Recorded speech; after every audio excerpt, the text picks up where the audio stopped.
I've been insisting about the fact that you need to know your hardware in order to implement the right piece of firmware on it, especially using C code. Let us now review a couple of effects of the hardware behavior on programming.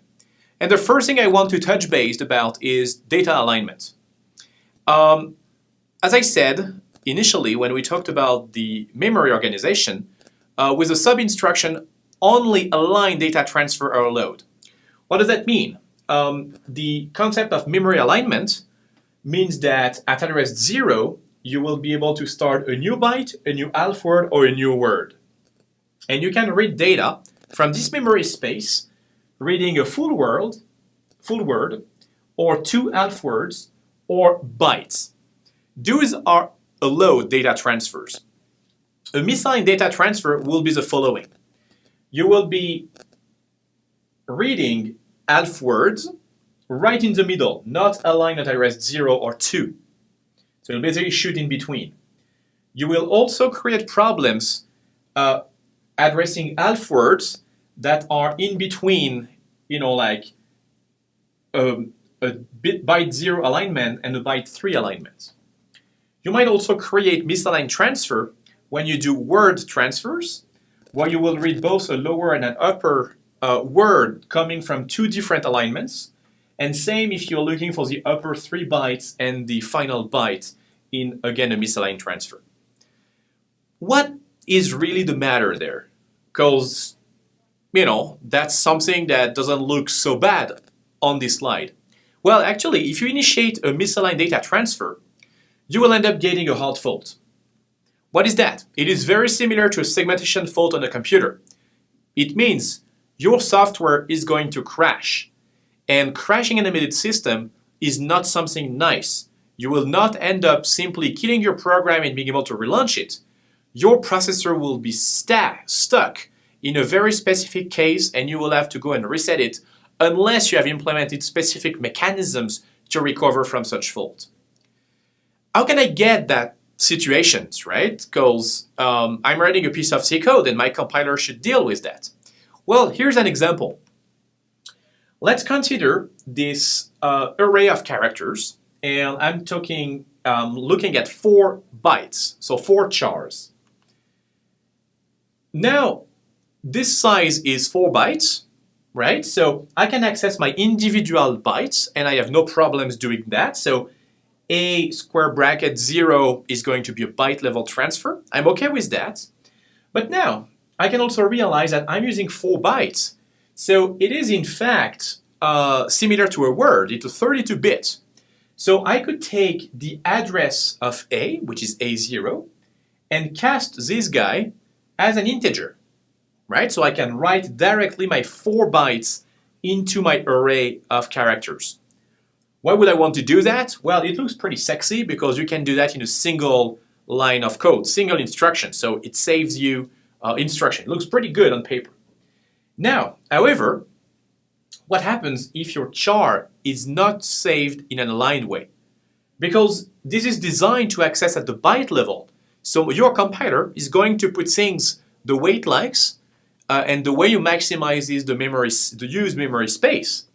So now, if this is not aligned, that very specific instruction is going to crash and give you a hard fault.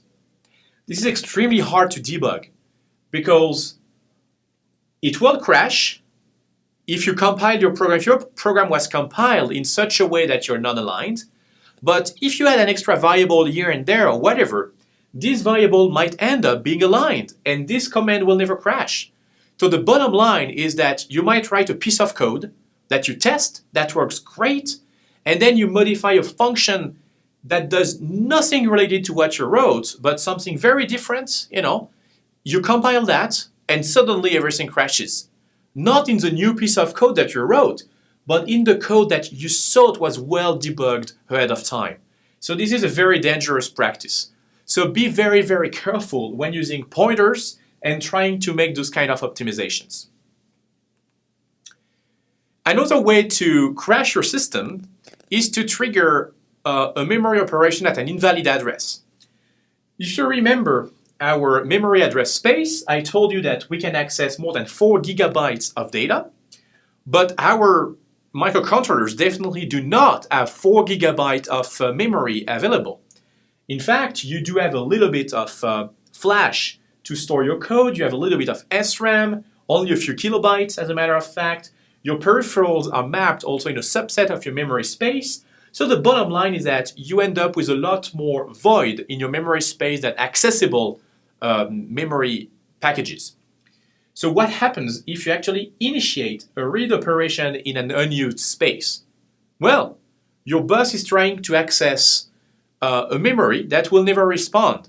So the system will lead to outfault exception.